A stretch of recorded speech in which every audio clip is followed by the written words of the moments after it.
Alors bonjour à toutes, bonjour à tous, Valentin Franc avec vous pour ce point de marché. Nous sommes le mercredi 14 novembre 2018 et a priori ce matin, le gouvernement italien a refusé de modifier son budget prévisionnel de 2019, justifiant que ces propositions dans son budget permettront à de renouer l'Italie avec la croissance et justifiant également que c'est pour respecter les promesses de campagne pour lesquels ils ont été élus.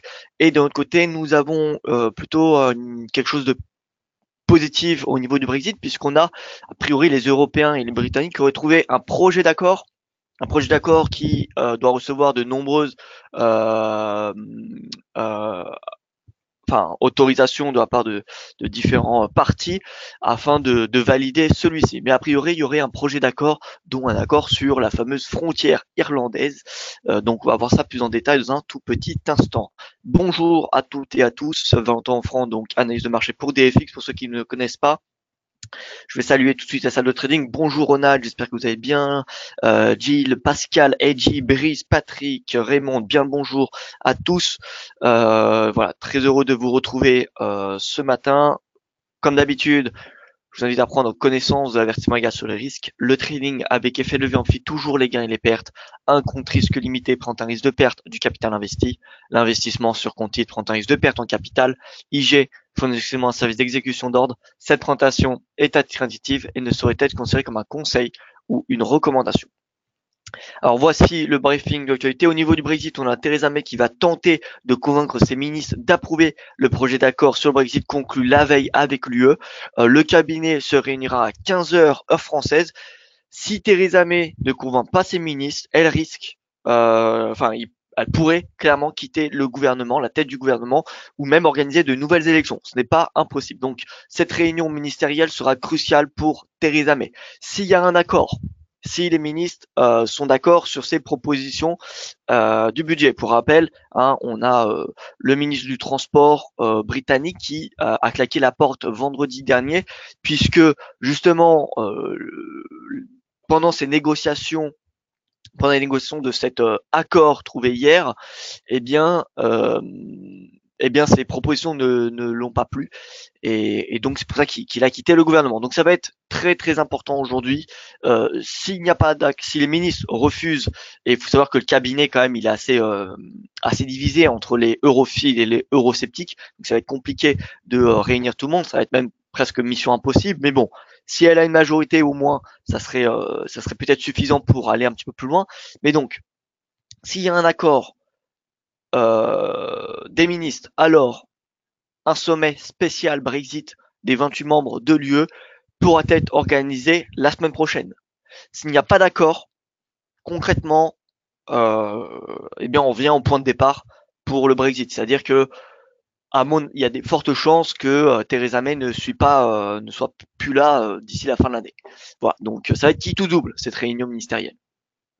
15 heures, c'est à noter dans vos agendas. Au niveau de l'Italie, on a le vice-président du Conseil, Matteo Salvini, qui a annoncé mardi soir que le gouvernement italien laissera inchangés ses objectifs de déficit et de croissance pour son budget de 2019. Maintenant, la balle est dans le camp de Bruxelles. Nous attendons la réponse, qui, à mon avis, ne sera pas, très positive. Alors, qu'est-ce que s'expose pardon le gouvernement italien? Eh bien, les sanctions du gouvernement italien. Alors ça serait inédit, hein, parce qu'il n'y en a jamais eu, mais il pourrait y avoir une sanction financière de 0,2% du PIB de l'Italie. 0,2% du PIB italien qui pourrait être sous format de sanctions voilà, financières de la part de Bruxelles. Au niveau des relations entre l'Europe et les États-Unis, on a la Commission européenne au commerce qui a estimé qu'en cas de taxe américaine sur l'automobile, l'UE devrait être exemptée. Pourquoi? Tout simplement parce que lorsqu'on avait eu Jean-Claude Juncker et Donald Trump qui s'étaient rencontrés à Washington, rappelez-vous en juillet, eh bien les deux pays s'étaient engagés à ne pas imposer de nouvelles taxes douanières pendant les discussions commerciales. Et d'ailleurs, cette commissaire européenne au commerce rencontrera aujourd'hui son homologue américain pour poursuivre les négociations autour des relations commerciales. Toujours sur le plan commercial, on a le conseiller économique de la Maison Blanche qui a affirmé mardi que les États-Unis parlaient de nouveau avec la Chine de leurs différends commerciaux. Enfin, sur le plan macro, Japon, Allemagne, alors j'ai pas noté pour l'Allemagne, mais les deux pays ont une contraction de leur activité économique au troisième trimestre. Le chiffre révisé de la production industrielle au Japon en septembre a été revu à la hausse, mais l'économie s'est contractée de 0,3% au troisième trimestre, après une hausse de 0,8 au T2, en raison des catastrophes naturelles qu'ont touché le pays et du déclin des exportations. Ce dernier motif, le déclin des exportations, est également valable pour l'Allemagne. Donc le PIB de l'Allemagne au troisième trimestre a reculé de 0,2% en raison de la baisse des exportations.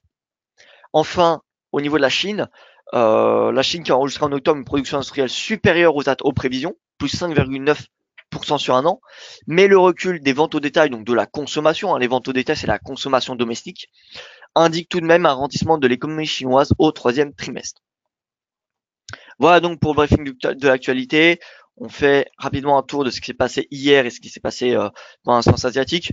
Concrètement, le marché action, c'était une nouvelle séance de baisse hier. Le DXY a reculé également.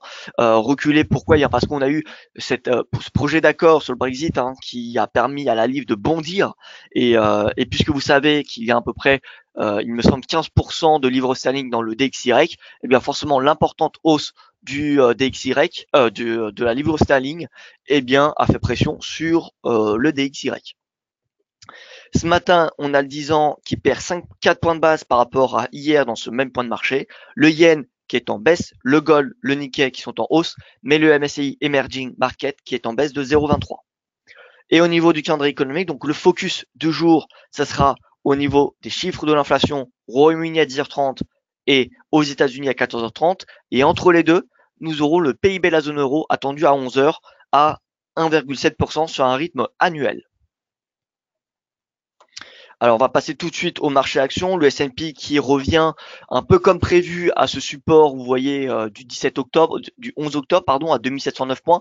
Ce support, encore une fois, c'est un support de court terme majeur, puisque si on passe en dessous de celui-ci, vous constaterez qu'on passe également en dessous de la bande inférieure de Keltner, et donc ça serait un signal baissier en direction des plus bas, des récents plus bas à 2600.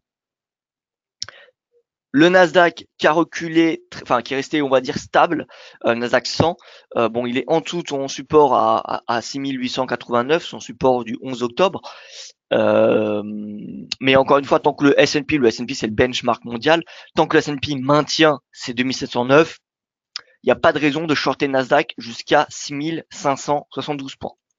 En Europe, on a également ce support, alors c'est pas le support du 11 octobre, mais c'est celui du 12. Et bien celui du 12 est maintenu puisque vous voyez que l'Eurostoxx évolue au-dessus des 3168 points. Tant qu'on est au-dessus, la perspective à court terme est positive. Si on passe en dessous, dans ce cas-là, il faudra s'attendre à un retour au récent plus bas à 3090 à peu près. Le CAC qui arrive à sauvegarder ce niveau de support puisque vous voyez les 5056, on est pile poil dessus. On a clôturé lundi à ce niveau de prix.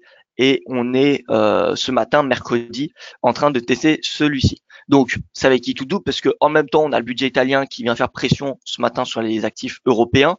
Puisque regardez le spread Italie-Allemagne, le spread rebondit ce matin. Le spread rebondit. On met une moyenne mobile à 5 jours, même une moyenne mobile à 20. Alors, on va mettre plutôt, donc là, c'est bande de Keltner. Et on va mettre une moyenne mobile à 20. Enfin, moyenne mobile à 20.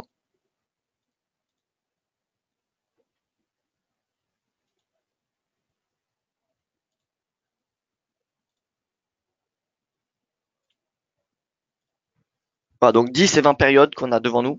20 périodes en noir, 10 périodes en bleu. Et maintenant, si on vient ajouter, alors ça va faire beaucoup d'oscillateurs, mais simplement, parce que ce qui importe dans ce spread, bon, certes, on a la valeur, mais on a également la rapidité, le momentum, si vous avez envie, la rapidité du mouvement. Donc, dès que le mouvement bondit à court terme, donc par exemple, si on se met sur du 7 périodes, le RSI 7 périodes, c'est un RSI de très court terme. Vous voyez que le RSI de court terme rebondit. Et dès qu'il est trop haut, eh bien, ça fait pression sur l'euro. Alors, on a bien évidemment la valeur du spread, mais surtout le momentum de l'évolution du spread qui est important.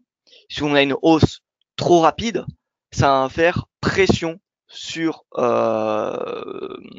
sur encore plus pression sur les actifs européens. Et là, vous voyez que le RSI de court terme est quand même à 67, ce qui n'est pas négligeable. Et on a, en termes de prix, d'analyse du prix, on a le cours qui est en train de tester la bande supérieure de Keltner. Donc si on a une clôture au-dessus, ça serait un signal positif.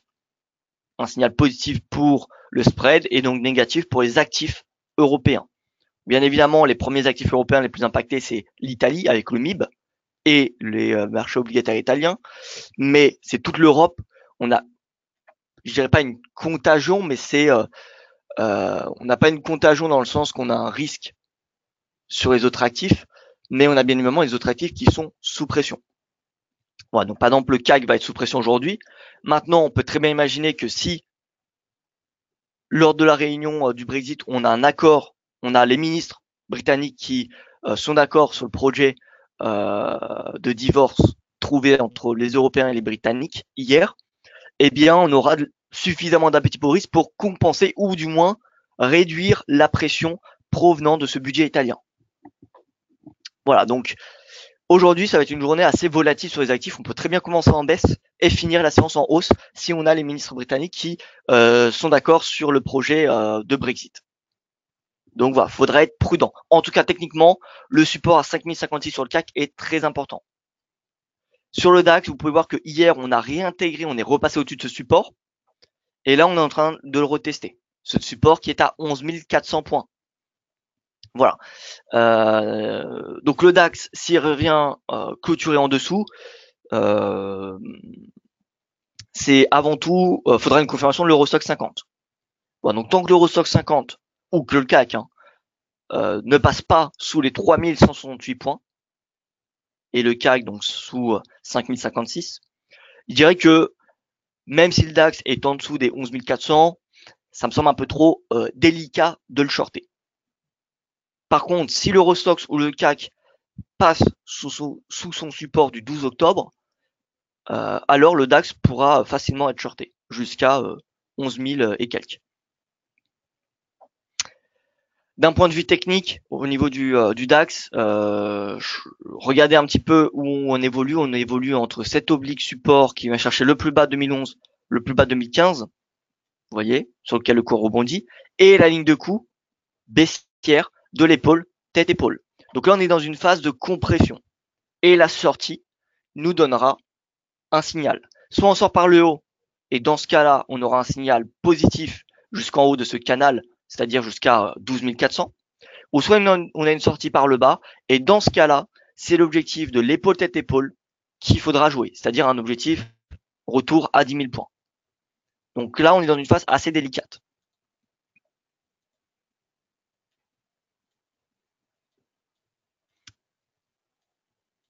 Alors bonjour Philippe, Philippe qui nous dit on attend un chiffre important sur le DAX aujourd'hui avec l'entêtement italien, les agences de notation vont-elles revenir sur leur notation et à quelle vitesse quand pour le Brexit? Est-ce qu'il ne s'agit pas d'une fake news pour gagner du temps pour le S&P 500 en T4 on peut aller à quel niveau sans être en survente? Alors je vais répondre à toutes vos questions. On attend un chiffre important pour le DAX aujourd'hui. Alors pas de chiffre important pour le DAX, mis à part le PIB de la zone euro, mais pas de chiffre spécifique au DAX. Peut-être que le catalyseur le plus important pour le DAX aujourd'hui, alors je ne sais pas si ça va se faire pendant la séance ou après, mais c'est vraiment les commentaires qui seront donnés par la représentante du commerce européen qui est actuellement à Washington et qui va discuter aujourd'hui avec son homologue américain sur les relations commerciales entre les États-Unis et l'Europe. Voilà, ça c'est pour moi un catalyseur très important pour le DAX. Ça sera aujourd'hui, on aura des informations aujourd'hui ou demain. Mais ça sera particulièrement important parce que vous savez que le DAX, c'est comme je vous l'ai dit hier, c'est l'indice qui est composé le plus en Europe d'entreprises automobiles, d'auto.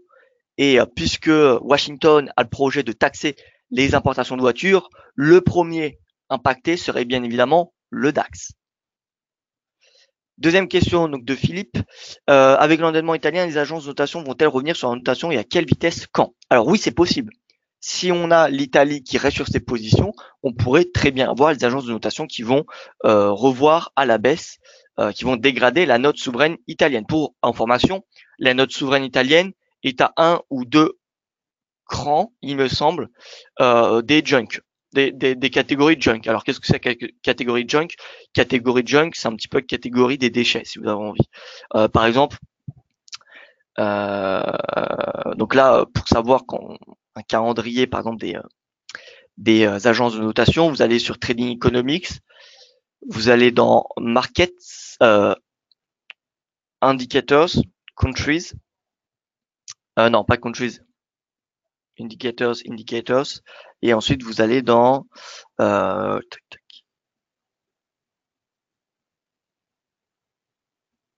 alors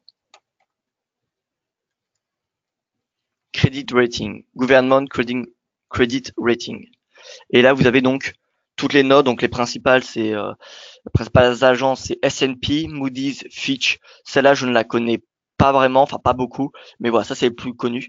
Et donc vous allez donc sur l'Italie et vous aurez voilà, Italie, et vous aurez la direction. Donc vous voyez S&P, 26 octobre, c'est la dernière note qui a été donnée.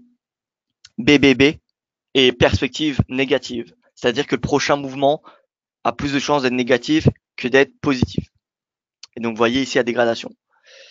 Et, euh, et donc voilà, donc là vous avez globalement l'évolution. Alors est-ce qu'il y a un calendrier? Je ne sais pas s'il y a un calendrier. Alors peut-être calendrier. Tac, tac.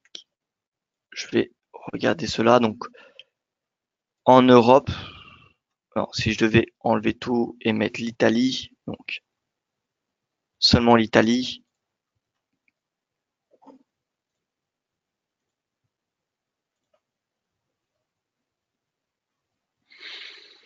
Alors non, je ne vois pas. Donc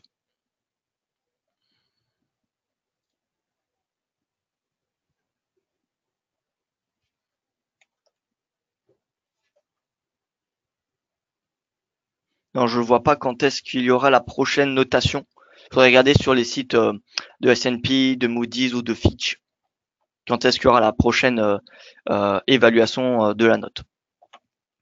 Mais donc voilà, oui, bien évidemment, si l'Italie continue, enfin adopte son budget qu'il prévoit depuis ces dernières semaines, eh bien, on pourrait, oui, avoir une dégradation de la note souveraine italienne. La Banque centrale italienne, estime que la pression sur les rendements obligataires italiens depuis la formation du gouvernement de coalition a coûté 1,5 milliard d'euros au gouvernement italien sous forme d'intérêt. Puisque le spread, lorsqu'il s'écarte, qu'est-ce que veut dire un spread qui s'écarte? Ça veut soit dire que le rendement du 10 ans italien augmente, ou que le 10 ans Allemagne baisse. Dans notre cas, c'est les deux en même temps. C'est-à-dire que le Bund, qui est l'obligation dans le monde la plus sûre, ou en tout cas l'une des plus sûres, ça fait partie, il me semble qu'il y a, alors il n'y a pas beaucoup de pays qui ont le triple A. Quels pays ont le triple A? Alors attendez, triple A, on peut pas trier, dommage. C'est bien dommage. Donc si on se met dans le G20, regardez triple A, donc Australie, Canada, Danemark, Allemagne. Bon là c'est pas le G20 parce qu'on a Liechtenstein, Luxembourg. Vous voyez, il n'y a pas beaucoup de pays. Même les États-Unis, United States, AA+.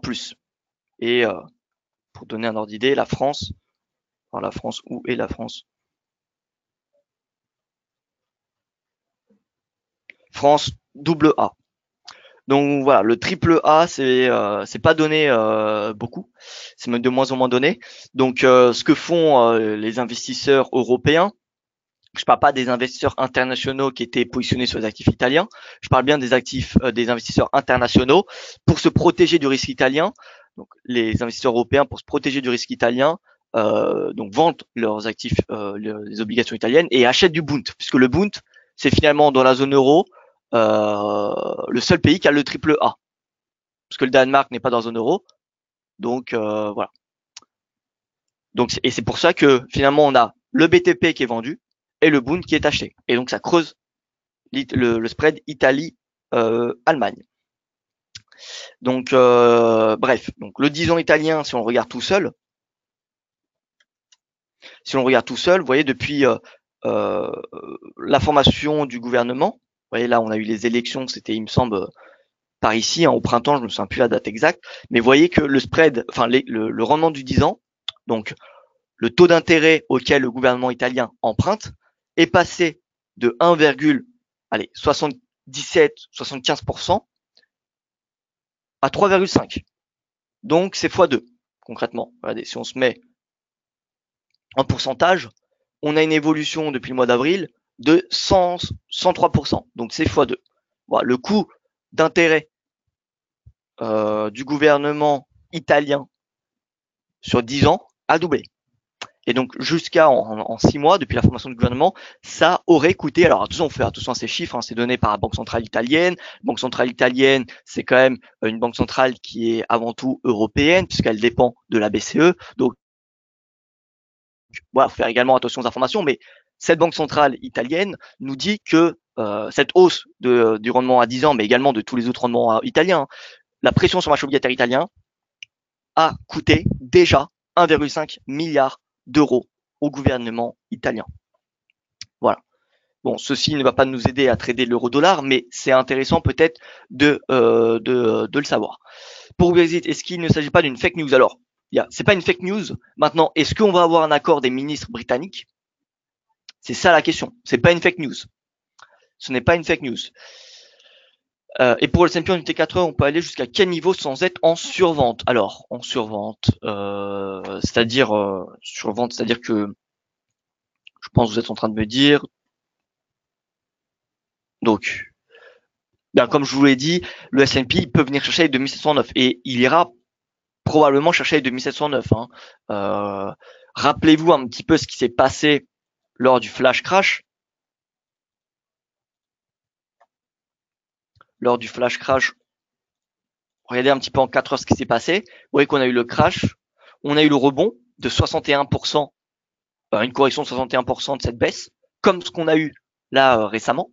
Ensuite, on a eu une nouvelle baisse, un nouveau rebond, une nouvelle baisse, et ensuite le bull market qui a permis d'inscrire des nouveaux records. Mais c'était après quelques périodes, vous voyez, de montagne russe. Donc là, on a eu une correction de 61%. Ensuite, ici, vous voyez, de ce mouvement, le prix a corrigé 50%. Puis ensuite, on a eu le rebond.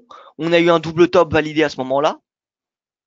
Double top avec l'objectif baissier, donc la hauteur, pour ceux qui ne le voient pas, la hauteur. Voilà, à peu près. Hein, je le fais de vue. Donc, un top, deux tops, cassure, ligne de coup. On vient reporter cette hauteur. Hop, l'objectif théorique. Donc, on n'est pas allé atteindre l'objectif théorique, mais c'était un double top. Bref, donc on avait corrigé ici 50% de la hausse d'ici.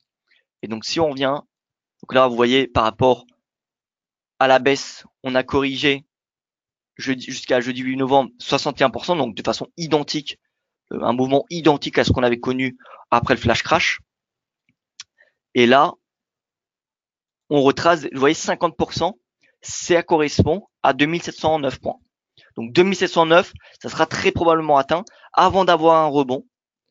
Donc pour moi, 2709, 2700, 2709, vous voyez, c'est un support majeur pour le S&P et je pense qu'on ira chercher ce niveau de prix. Le CAC enfonce sa ligne de coup ETEI. Le CAC. Donc ça, c'est de l'intraday. ETE. Alors, pardon, cette ETEI peut-être, plutôt. Alors, si on parle de cette ETE, vous voyez qu'on n'a même pas dépassé, hein, puisque cette ETE n'est pas validée. Hein. Pour valider une ETE, il faut obligatoirement qu'on ait la ligne de coup cassée. On ne peut pas parler d'ETE sans sans breakout de la ligne de coup. Donc là, pour moi, on n'a pas d'ETE. Et d'ailleurs, si on se met en horaire, Regardez, ce qu'on peut tracer peut-être, c'est un pseudo-canal baissier. Vous voyez, bon, c'est pas très lisible, mais donc, ce qu'il faut retenir, excusez-moi, sur le CAC, c'est que les 5056 sont très importants. Si on passe en dessous, on ira très probablement chercher les plus bas de l'année. Tout va dépendre encore une fois, de la réaction de Bruxelles sur le budget italien. À mon avis, sera très négatif. 2, ça va dépendre de la conclusion de la réunion ministérielle britannique qui aura lieu à 15h, heure française. Voilà. Donc on aura 2 catalyseurs en fin de séance, Un catalyseur en fin de séance, l'autre, la réaction de Bruxelles, ça peut être de façon vraiment, voilà, n'importe quel moment vraiment de la journée ou même de la semaine, c'est pas obligé aujourd'hui. Donc faut rester prudent. Mais donc on a ces 2 catalyseurs qui sont les 2 plus importants sur le CAC à court terme. En cas de passage sous 5056 en intraday, eh bien vous savez, le S2 ou le S3, là il va falloir plutôt chercher le S2 ou le S3. D'ailleurs le S1 a déjà été passé, puisqu'on a de la volatilité, on a des catalyseurs. Voilà, on peut même prétendre venir chercher le S3 si on a une séance négative et le R3 si on a quelque chose d'extrêmement positif, ce qui m'étonnerait. Je pense que le risque est plutôt baissier. Voilà. Au niveau du Forex, alors je regarde si j'ai répondu à toutes les questions. Voilà, donc c'est bon. Comment expliquer le comportement de l'AUD alors que l'USD est lui-même très solide, le NZD évolue comme l'AUD. Alors, le NZD est soutenu par les très bons chiffres de l'emploi la semaine dernière. Alors c'est vrai, c'est un peu intriguant la force de l'AUD et du NZD ces récentes séances. L'explication derrière cela, c'est que puisque Donald Trump a, les élections de mi-mandat ont abouti à un congrès divisé, Chambre des représentants démocrate, mais Sénat sénatorial, Sénat républicain. Eh bien, il se dit, que ça pourrait apaiser les tensions commerciales entre les États-Unis et la Chine, puisque Washington aura peut-être plus de mal à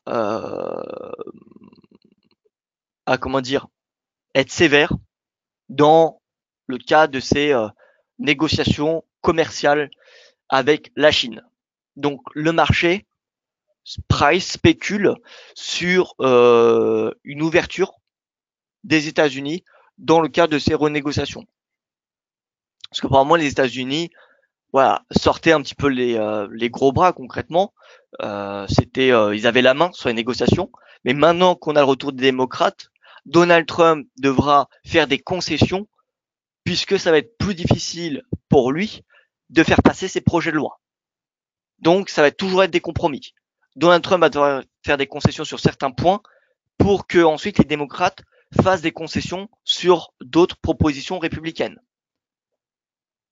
Donc il ne pourra plus gouverner comme aussi facilement qu'auparavant, puisque auparavant il n'y avait pas vraiment de force majoritaire, pas contradictoire, mais d'opposition. Voilà. Alors que maintenant il y en a une. Donc c'est pour ça que le marché, l'AUD et le NZD sont en hausse, simplement parce que le marché anticipe pas forcément un accord commercial entre les États-Unis et la Chine, mais en tout cas il y a des perspectives qui sont beaucoup plus positives. Et donc c'est pour ça que l'AUD et le NZD rebondissent depuis les résultats des midterms. Vous voyez, 30 octobre, là, résultat des midterms, donc on a eu le 4, et vous voyez c'est toujours en hausse. Là, le NZD pareil. Résultat des midterms le 5, c'est en hausse.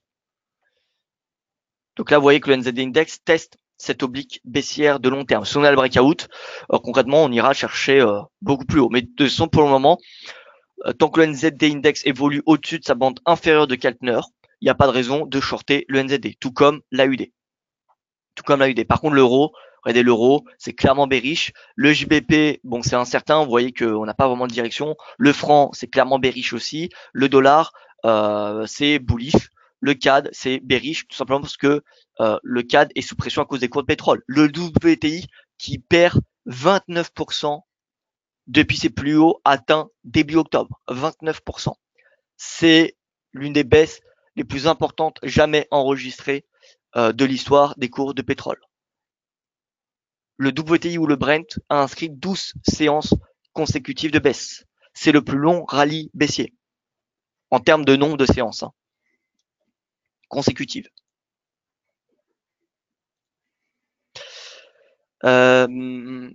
Oui, je vous ai fake news car hier on avait en même temps cette histoire sur l'Irlande et sur les négociations trade war Chine et Italie, accord budget qui ont fait remonter les indices en fin de séance. Et ce matin, alors je vois pas toute la question, et ce matin, douche froide. Alors non, pas douche froide, simplement que le budget italien, voilà, on n'a pas eu, enfin en tout cas j'ai pas vu d'annonce positive sur le budget italien hier soir. Dès hier soir, on avait le gouvernement italien qui avait communiqué comme quoi la proposition du budget restera inchangée. Donc voilà, et pour le Brexit, donc c'est vraiment pas une fake news. Maintenant, il y a encore plusieurs étapes avant que cet accord théorique, enfin trouvé hier entre Bruxelles et Londres, soit validé. Il faut que les ministres britanniques, enfin le cabinet de Theresa May le valide. 2, il y a le sommet. Un sommet, si c'est validé, alors sommet spécial Brexit organisé la semaine prochaine avec les 27 ambassadeurs de l'UE plus Theresa May. Si ensuite c'est validé, alors ça va devoir aller au Parlement britannique. Parlement britannique, vous savez qu'il est extrêmement divisé.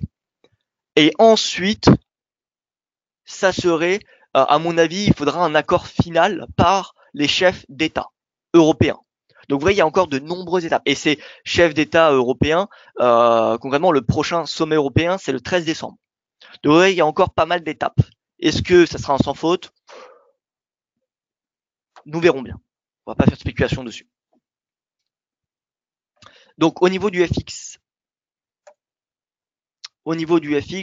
le NZD surperforme. D'ailleurs, vous voyez que le GBP c'est clairement calmé depuis le début de ce webinaire, puisque le GBP gagne énormément de terrain face au dollar, et là le dollar progresse, signe peut-être d'aversion pour le risque, mais le NZD continue à surperformer.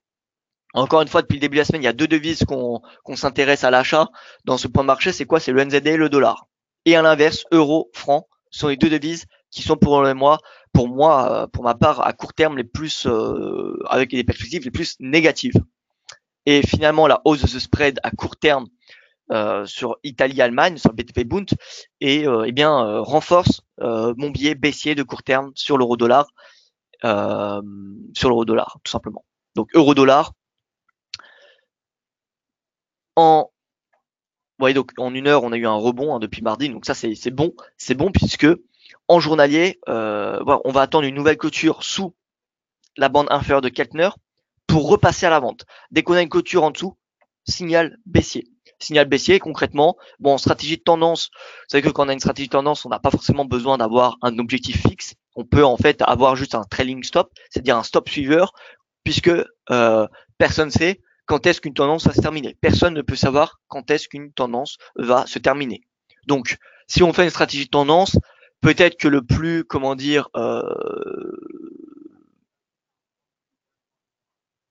plus logique serait d'être dans la tendance jusqu'au moment où la tendance se renverse. Bon, après ça c'est du money management, c'est de gestion plutôt d'exposition qu'on entend peu parler, mais qui est extrêmement importante dans le trading. Mais donc, en tout cas, le prochain support majeur de l'euro-dollar que je constate, c'est 1,1115. À quoi correspond un 1,1115? Eh bien, si on se met en hebdo, 1,1115, c'est ce plus bas, vous voyez. Pourquoi j'ai mis en valeur ce 1,1115? Parce qu'on a eu un puissant momentum baissier et le cours a rebondi sur ce support. Dès qu'on a une baisse ou une hausse avec un momentum extrêmement important et qu'on a un support ou une résistance, ce support ou une résistance est important, gagne en importance. Donc là, on avait un momentum extrêmement négatif qu'on peut constater sur le prix, mais également sur le RSI. Et on a eu des acheteurs qui sont manifestés à ce moment-là. Donc là, on a un support majeur. Donc c'est 1,1111, 1,1111, 1,1115, voilà, le prochain support majeur de l'euro-dollar. Et je pense qu'on peut aller chercher ce niveau de prix. Aux stratégies, c'est euro-NZD. À court terme, c'est baissier. Et vous voyez, c'est un couteau qui tombe. Et comme je l'ai dit hier, l'objectif, c'est qu'on a cherché les 1,6521. à court terme. Si on a le breakout, c'est possible qu'on ait un breakout. Encore une fois, c'est pas parce qu'on arrive à 1,6521 qu'il faut payer l'euro NZD. Tant qu'on n'a pas de signaux haussiers, il n'y a pas de raison de payer l'euro NZD.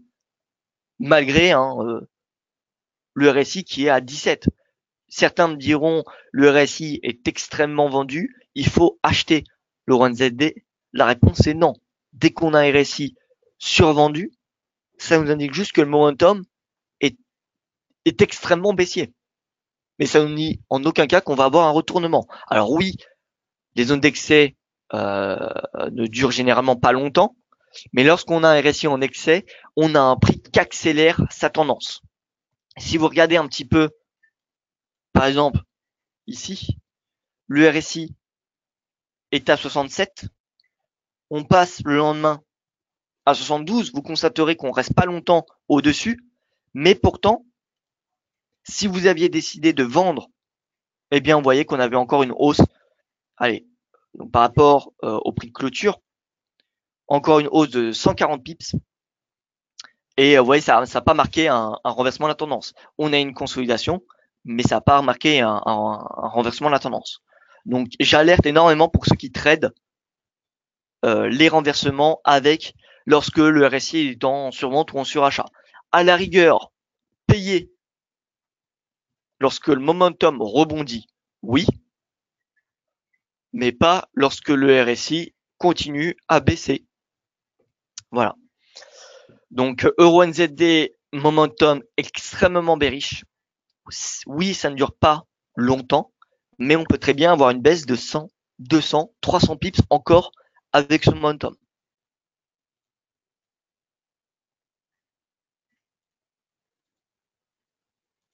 C'est quel niveau en dessous de la bande de Kettner? Alors, pour l'euro dollar. Alors, je reviens sur l'euro dollar. Ce que je disais, c'est que si on a une clôture journalière en dessous de la bande de Kettner, ça pourrait être un signal baissier pour viser les 1,11,11. En 4 heures, pour peut-être optimiser notre stratégie, vous voyez que si on a, là où il y a un rebond, si on a un nouveau signal baissier en clôturant sous la bande inférieure de Kettner, bande de Kettner à 10 périodes, eh bien, ça serait un signal baissier en direction des 1,11,15. Alors, question sur le gold, j'y arrive dans un petit instant, je termine sur le Forex. Donc là, j'ai fait euro-dollar et j'ai fait euro-NZD. Je vais passer sur le franc. Le franc qui, pour moi, est une devise qui se short, puisque vous voyez, techniquement, moi, avant tout, vous savez que mon argument dont j'accorde le plus important, c'est vraiment l'analyse technique. Oui, l'analyse fondamentale, c'est important. Pour moi, l'analyse fondamentale, c'est surtout pour mettre en contexte. Pour mettre en contexte l'évolution du prix. Mais pour moi, le plus important, c'est avant tout le prix.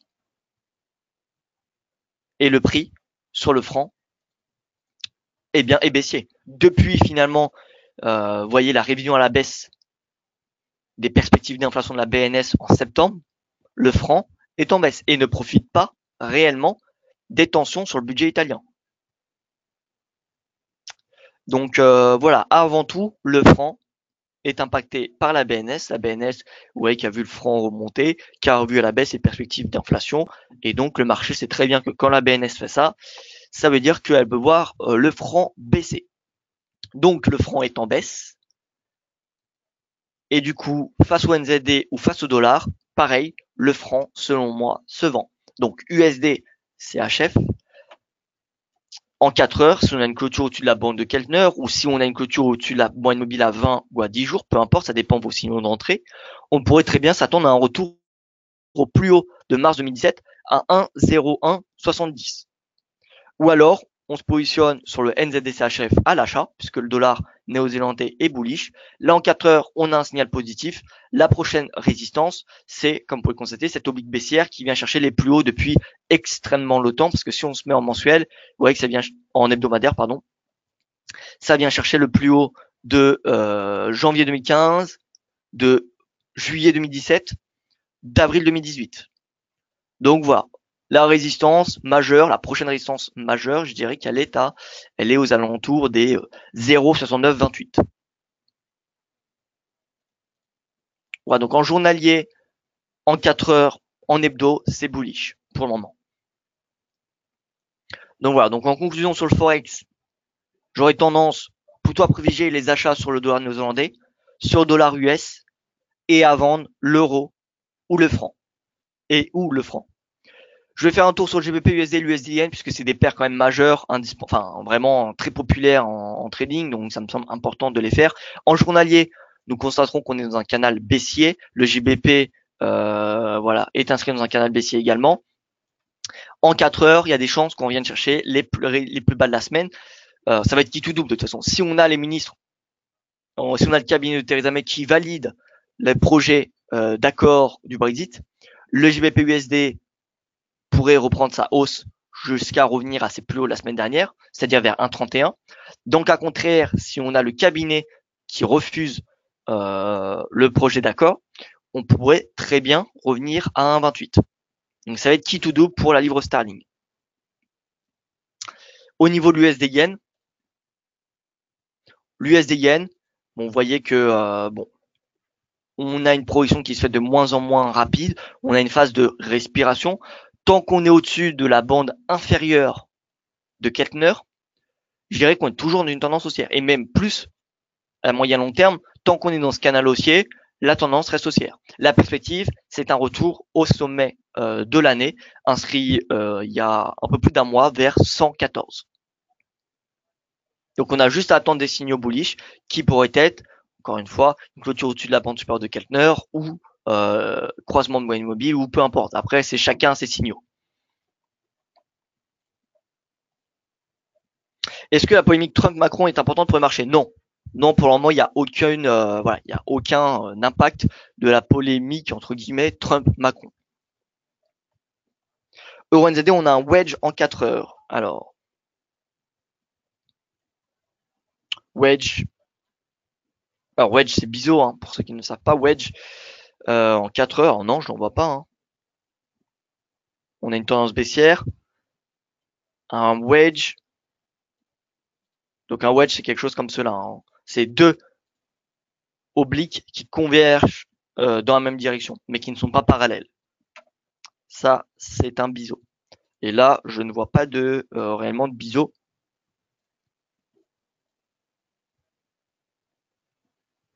Moi, personnellement, je ne vois pas de biseau.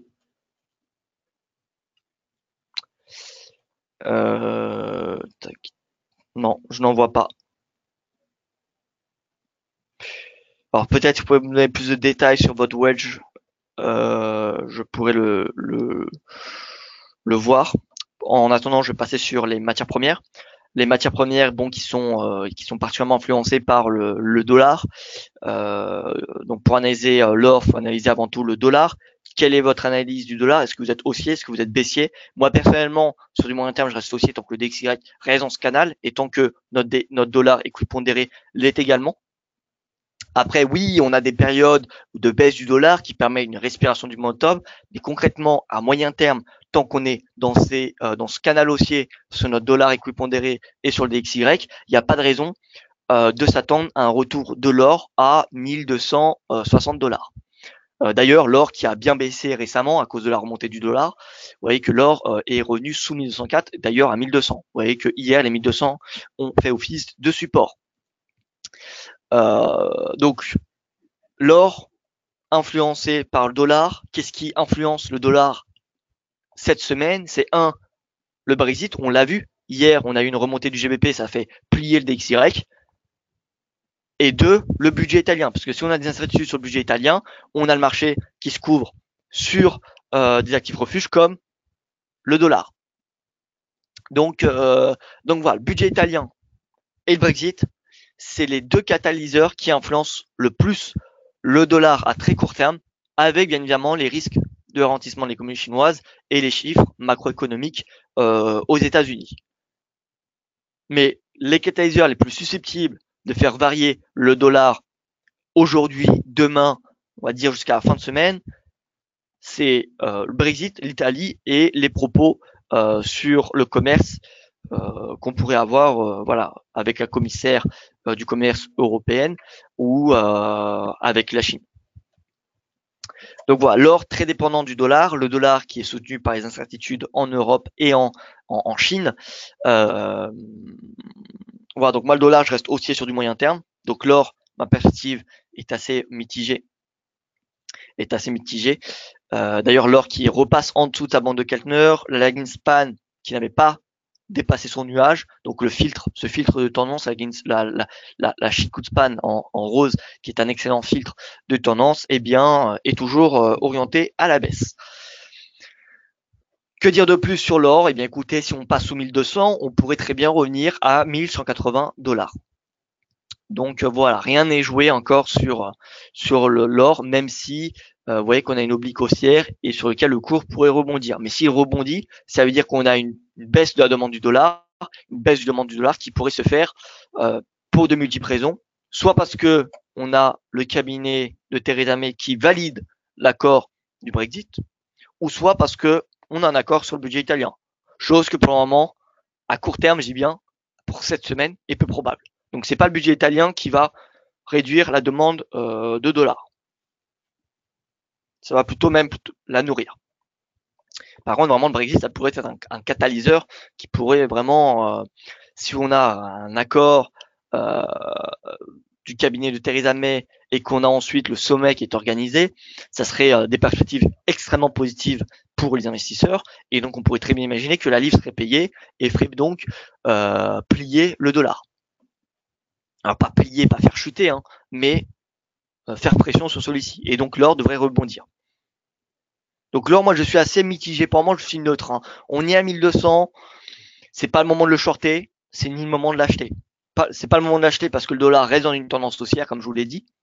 Mais c'est pas le moment de vendre parce qu'on est quand même assez bas. Donc voilà, moi, l'or, je reste neutre. Je ne me positionne pas sur l'or. Et au niveau du pétrole, alors le pétrole, vous voyez, comme je vous l'avais dit en début de semaine et en fin de semaine dernière, c'est pas parce qu'on arrive sur un support comme les 70 $ qu'il faut forcément acheter le pétrole. Vous voyez, 70 $, on les a enfoncés, alors qu'on avait une divergence. Donc vous voyez, la divergence, c'est bien, mais ça ne fait pas tout. Et tant qu'on ne sort pas de ce canal baissier, d'ailleurs on est sorti par le bas, c'est un signe extrêmement négatif, tant qu'on ne sort pas par le haut de ce canal haussier, il n'y a pas de raison de payer les cours de pétrole. Techniquement, le prix est baissier, les momentum sont baissiers. Enfin, les oscillateurs, pardon, sont baissiers. Et tout signaux dans le sens de cette tendance, c'est-à-dire croisement moyenne mobile, un prix de clôture sous une bande de Bollinger ou une bande de Keltner ou peu importe, c'est un signal exploitable pour se positionner dans le sens de la tendance. Qui sait quand la tendance se terminera? Personne.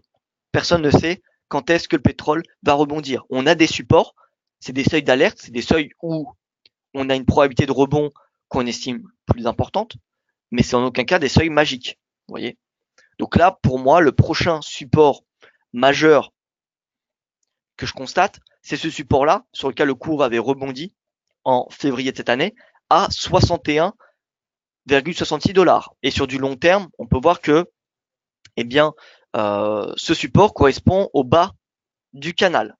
Donc là, on aura un niveau des acheteurs qui pourraient se manifester, qui pourraient, je dis bien, se manifester. Mais tant qu'on a un prix, encore une fois, qui en 4 heures est sous ce canal baissier, enfin sous l'oblique résistance, il n'y a pas de raison de payer le Brent, même si on a une divergence. Pareil pour le brut. Le brut, vous voyez, c'est encore pire. Parce que regardez en journalier, le brut, on est en train de sortir, on est en train de... Vous voyez, hier, on a clôturé en dessous de ce canal haussier. Donc ça remet en cause toute cette tendance haussière. Et là, si on utilise les retracements de Fibonacci de cette vague, on a déjà retracé 61% de cette hausse. Donc on a retracé en à peu près un mois, plus d'une année, un an et 3 mois, donc ça fait 15 mois. Hein. En un mois, on a retracé 15 mois de hausse. Donc voilà. Donc concrètement, c'est baissier. Et là, le prochain support, point de vue des retraitements de Fibonacci sur le WTI, c'est 49, 43. Alors, est-ce qu'on ira jusqu'à ce niveau de prix? Personne ne sait. Mais en tout cas, tant que le WTI est lui aussi dans ce canal, enfin sous cette oblique baissière, il n'y a pas de raison de payer. Sinon, ça serait du contre-tendance, ça serait beaucoup trop risqué. Donc les prochains supports pour pétrole, je viens de vous le dire. Pour le WTI, c'est clairement 49, enfin c'est 50, voilà, 50 $. Ouais, ça coïncide avec le retracement de 78,6%. Et pour le Brent, c'est 61,66. Donc la perspective est baissière jusqu'à au moins ce niveau de prix. Et si on revient à ce niveau de prix, ça ne sera pas un argument pour payer le pétrole. Un argument pour payer le pétrole, c'est si on a un rebond du prix. Et tant qu'on n'a pas de rebond, voilà, il n'y a pas de stratégie d'achat. Un rebond sur le Brent serait perçu comme pour les indices avec un dollar fort. Alors, un rebond pour le pétrole, c'est bon signe. Hein. Le pétrole, lorsqu'il est haussier, c'est bon signe. Enfin, c'est bien pour les marchés actions. C'est bien pour les marchés actions parce que le pétrole, c'est un petit peu finalement, alors plus que l'offre et la demande, ça représente un petit peu l'état de l'économie mondiale. Dès qu'on a un pétrole, dès qu'on a une croissance mondiale qui accélère, on a une demande en énergie supplémentaire et l'énergie aujourd'hui est produite avec le pétrole. Enfin, voilà, vous m'aurez compris. On associe l'énergie, la production d'énergie avec le pétrole. Donc dès qu'on a une accélération de la croissance mondiale, on a une hausse des coûts de pétrole. Et à l'inverse, lorsqu'on a un ralentissement de l'économie mondiale, ce que le FMI, l'OCDE ou la Banque mondiale prévoient, eh bien, je parle pas de récession, hein, je parle de ralentissement. Je suis pas je suis pas quelqu'un de pessimiste, mais voilà, si on a un ralentissement de l'économie mondiale, c'est synonyme de baisse de demande d'énergie et donc de baisse de demande de pétrole. Donc c'est pour ça que le pétrole, lorsqu'il est haussier, c'est bon signe pour les marchés actions.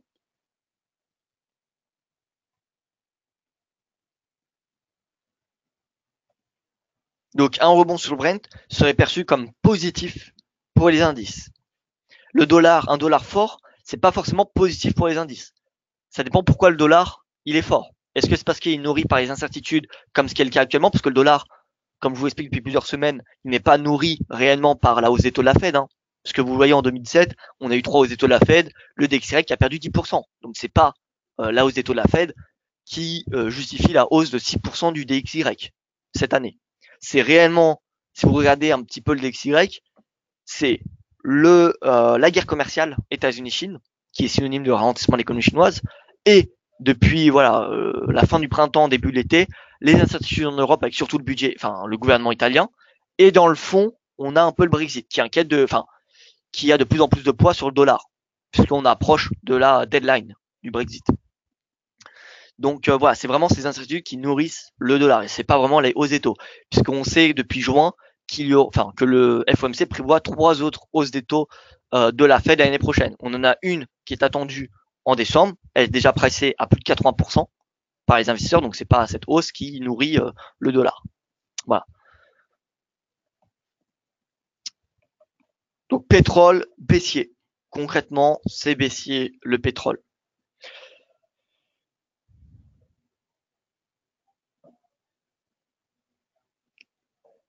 Apple, question pour Apple.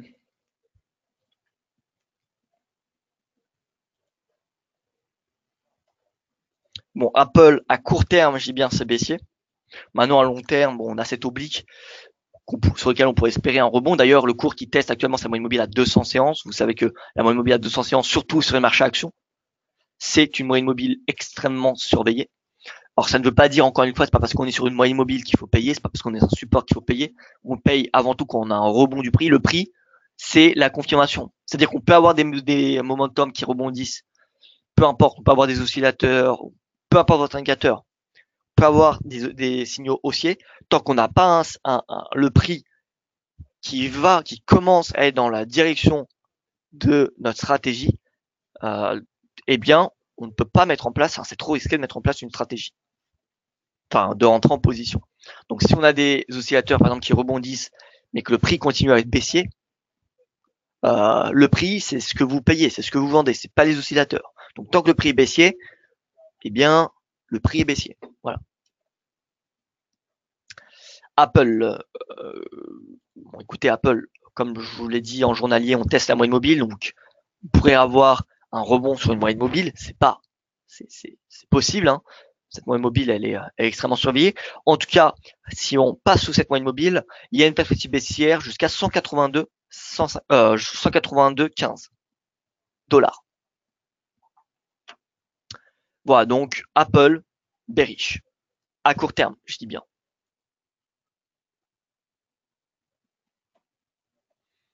Voilà, c'est bearish. Et un signal d'entrée, ça serait si par exemple le prix sort par le haut du nuage. Ça serait un premier filtre de tendance. Deuxième filtre, l'Ashikupan. Si l'Ashikupan sort par le haut du nuage, ça confirmera le changement de tendance. Tant qu'on reste sous les moyennes mobiles 10, 20, 50, 200 sous le nuage, bon, c'est baissier. Il n'y a rien d'autre à dire. Oui, 182, c'est 10% de baisse, je suppose. Donc, par rapport au prix actuel. Non, c'est 5%. Puisque, vous voyez, on est à 193, 10 dollars sur à peu près 200, c'est 5%. Ouais, 5 et quelques. Donc, baisse encore de 5%. Amazon, regardons rapidement.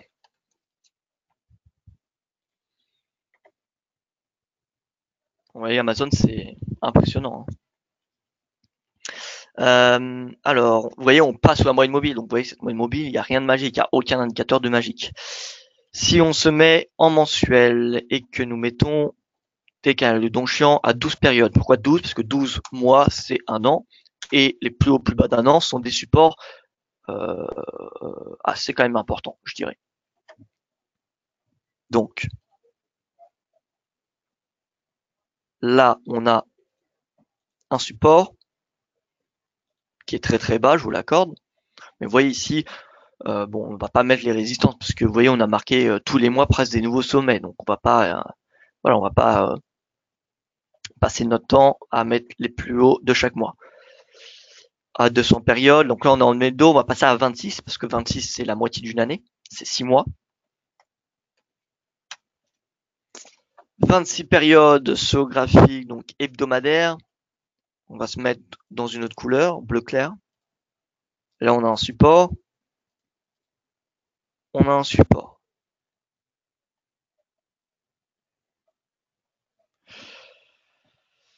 Et écoutez, c'est tout. Hein. Moi, je vois pas d'autres voilà, support majeur que je pourrais illustrer. Donc, en journalier, on pourrait très bien venir chercher les 1346. On va mettre des autres niveaux de support. Donc là, on va mettre pour le coup en violet, non, même en bleu très clair. En journalier, ce que j'aime bien faire avec le canal Donchian, c'est quand vous avez, voyez, dans une tendance haussière, un plus bas, vous voyez, qui est enfoncé et qu'ensuite on a le rebond. Ça, c'est assez intéressant de le mettre. Vous voyez, là, on a le plus bas de 20 jours, il est enfoncé et on a le rebond. Donc là, c'est-à-dire qu'on a vraiment des acheteurs qui sont manifestés. Enfin, on a pour le coup beaucoup d'acheteurs qui sont manifestés. Là, pareil. Vous voyez, plus haut de 20 jours, enfin, plus bas de 20 jours, enfoncé, le rebond. Plus bas de 20 jours, enfoncé, le rebond. Tac, tac, tac. Voilà. Donc là, on va potentiellement, oui, c'est possible que Amazon vienne chercher les 1346.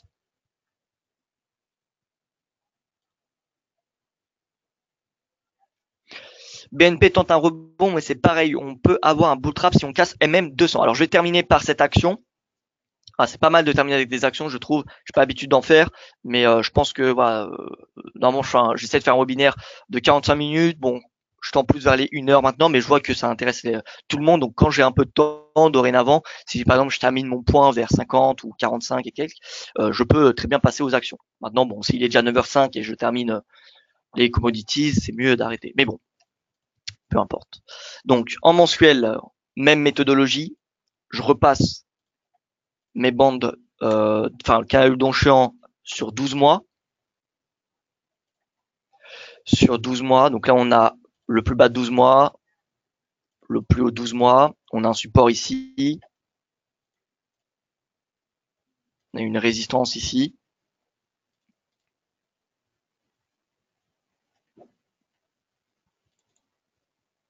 On va pas non plus tous les mettre, on va pas venir chez 17 $. En tout cas, j'espère pas. Enfin, j'espère pas pour BNP.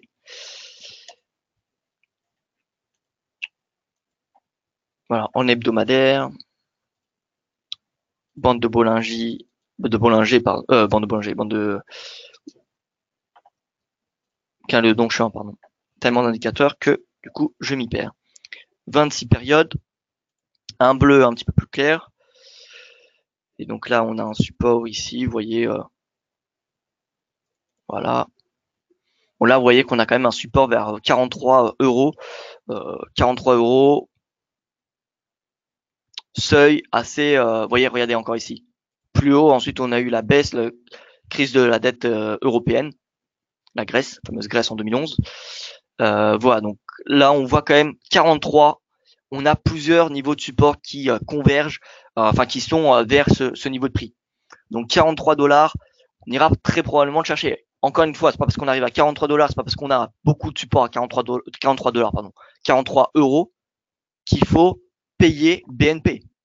Tant que le prix est baissier, les stratégies de vente sont à privilégier. Ce n'est qu'en cas de rebond, de changement de tendance qu'on peut, enfin, qu'il est préférable de payer. À part si vous êtes un investisseur de très long terme, mais je doute que dans mon point de marché, il y ait des investisseurs de très long terme. Enfin, en tout cas, c'est pas que c'est pas le but de ce point de marché, mais ouais, c'est un point de marché quotidien, donc bon. Bon, après, s'il y a des investisseurs de très long terme, je suis content aussi, mais bon. En tant que trader de court terme, swing trader, voilà, c'est un petit peu relatif de dire ça, mais quelques jours, quelques séances, on se positionne dans le sens de la tendance. On ne peut pas se permettre de rattraper un couteau qui tombe, sinon on pourrait attendre des mois avant d'avoir un rebond. Voilà, donc BNP qui est en baisse, tant que le cours est en baisse, la tendance est baissière et donc les stratégies vendeuses sont à privilégier. On pourrait peut-être tracer, vous voyez par exemple dès qu'on a une oblique qui vient pas chercher tous les sommets, vous voyez que c'est un petit peu, voilà, qu'on n'a pas d'oblique vraiment très intéressante. Bon là on en a une à la rigueur, puisqu'on a 1, 2, 3 points de contact. Mais sinon, vous voyez, parfois on a des sommets qui sont de plus en plus bas et qu'on peut pas tracer de droite linéaire. Eh bien, ce qui est possible de faire, c'est prendre d'utiliser un canal d'écart type. Non, c'est de erreur type, pardon. Je me trompe à chaque fois. D'ailleurs, je ferai un webinaire éducatif dans le futur sur ces différents canaux. Voilà. Et là, on a un autre canal. On a un autre canal qui, eh bien, alors c'est pas des bornes qui vont être exploitables en termes de trading, c'est-à-dire que c'est pas parce qu'on arrive sur la borne haute qu'il faut forcément payer, mais ça montre que le prix arrive proche d'une résistance. Ça permet de voir les zones d'excès finalement. Voilà, et en termes de RSI, bon, c'est bearish, comme vous pouvez le constater. Donc voilà, BNP, c'est baissier. Rien ne nous dit qu'on va avoir un rebond à 43 et toute clôture en dessous de la banque de Keltner, eh bien peut-être, ou de la bande de Bollinger ou le croisement de moyenne mobile ou peu importe, ça dépend de votre stratégie de trading. Mais voilà, c'est les stratégies short en tout cas qui sont à privilégier puisque le prix est à court terme, moyen ou pour le moment long terme, puisqu'on est passé sur la moyenne mobile à 200, eh bien est baissier. On a même eu un Dev Cross, fameux croisement à la baisse du moyen mobile à court et long terme. Donc là, vous voyez, moyen mobile 10 périodes.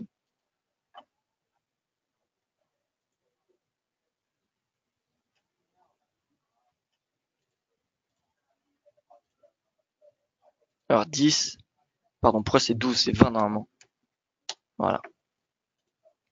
Donc la moyenne mobile à 10 et bientôt à 20, vous voyez en noir, sont en train de passer sur la moyenne mobile à 200. Donc ça, c'est un signal extrêmement négatif. C'est qu'on est baissier. Voilà, c'est un marché qui est baissier. On est probablement, vous voyez, dans un bear market. BNP dans un bear market puisqu'il est en baisse de 28%. Parce qu'elle est en baisse de 28%, pardon. Et là, sur du long terme, regardez. Ça, c'est une oblique à surveiller. Deuxième oblique deuxième oblique, on a celle-ci. Troisième oblique, nous avons celle-ci. Ça, c'est 3 obliques extrêmement importantes à surveiller.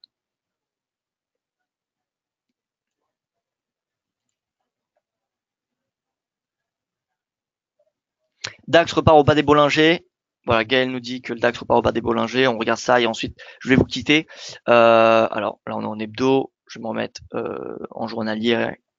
Bande de basse des Bollinger, de Keltner. Bollinger, on est encore un peu plus bas.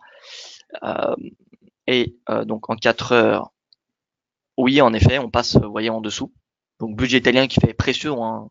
Budget italien qui a, on va dire, le dessus sur les négociations du Brexit pour le moment. Et regardez ici, regardez, cet oblique. 1, 2, 3, voilà, on a plusieurs points de contact. Cette oblique, assez intéressante, hein. Donc voilà. En tout cas, bon, vous voyez que les indices européens sont sous pression. CAC, moins 1,32, Eurostoxx, moins 1,26. Les futurs américains le sont également. S&P, moins 0,86. Donc pour le moment, c'est plutôt baissier en raison de ce budget italien.